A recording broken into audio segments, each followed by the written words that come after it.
आता तुम्ही बिनविरोध तर निवडून आलेलाच आहात, पण आमच्या कानावर चर्चा अशी येते की आत्तापर्यंत महामंडळाचा जर आपण इतिहास बघितला, महिला अध्यक्षपद आपल्याकडे पाहायला मिळालं नाही आणि अनेकांची इच्छा आहे की तो मान तो सन्मान तुम्हाला मिळावा.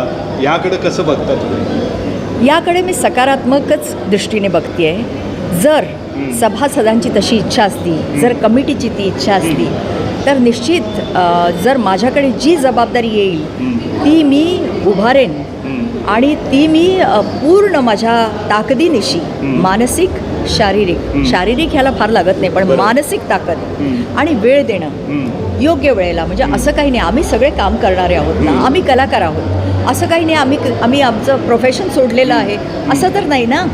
पण ते करून सुद्धा मला शक्यतो वेळ द्यायचा आहे, शक्यतो नाही पूर्ण वेळ द्यायचा आहे. जेव्हा जेव्हा माझी गरज पडेल तेव्हा मी तिथं असायला पाहिजे. कोल्हापूर असेल, पुणे असेल, मुंबई असेल, सोलापूर असेल, नाशिक असेल, तिथे सुद्धा आपले सभासद आहेत, विदर्भ आहे, तर तिथे सगळीकडे मला पोचायचं आहे. आणि जर अशी इच्छा असेल तर तीही श्रींचीच इच्छा आहे आणि सभासदांची इच्छा आहे आणि कमिटीची इच्छा असं मी समजते.